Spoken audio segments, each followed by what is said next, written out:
So guys, it is July and it is about to be 110 degrees potentially this week.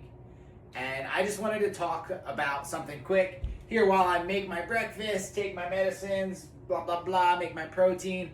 I just wanted to talk about the importance of oversizing your heating and air conditioning when it comes to building out a new grow space. It's so critical that you have something that's at least a quarter or can handle double the cubic footage of your grow room. It's super important.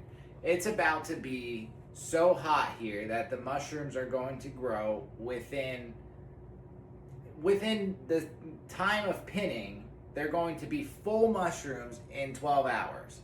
And that's extremely fast. And if it's just you harvesting, you're going to be having a difficult time trying to keep up with these things. So the first thing and biggest mistake I see new growers make, and I've been speaking with a lot of farms here recently, it's real busy out here right now. People are starting mushroom farms. And after speaking with so many new folks just these past 2 weeks, it's like one of the biggest things people are missing is they're missing that ability to cool and heat properly from the beginning. And you're going to have issues. Like there's no ifs, ands, or buts about it. You're gonna have issues.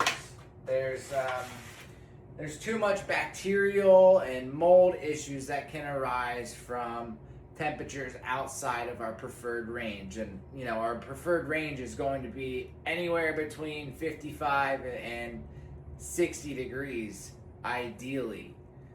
Between 60 and 65 is where our grow room usually sits at, and that will suffice. But for the most part, the cooler you can get it, the less issues you're going to have, and ultimately you're going to see less contamination. You're going to have less bacterial blotch, and you're not really going to have to worry about cleaning as much. The staticness of the room kind of keeps it a little bit cleaner, whereas when you're running at 68, 70 degrees, you're going to have a constant spore load dumping all over on the floor. So with a constant spore load, it just gives all of these little nooks and crannies some organic matter for something to grow on. And believe me, it's gonna grow. There's no doubt about it. So new growers, heating, air conditioning, super important. Once we get into these warm months, even checking things like water is really important, as bacterial blooms are happening throughout the aquifer at this time, even if you're on well water. And I only want to mention it because we deal with it here a little bit.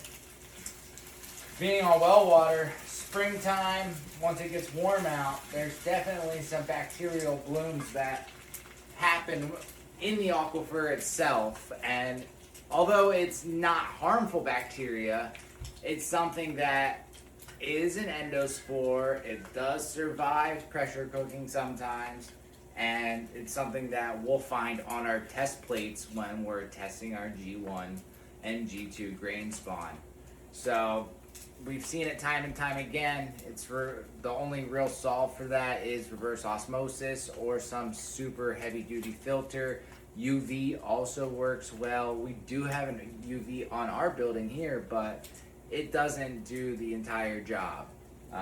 Maybe clean now at this point or not, but we were just doing water tests this week. So something to be aware of, that during these heat waves, there is an astronomical amount of more things that can go wrong and more things that you need to be looking for. So happy growing, guys.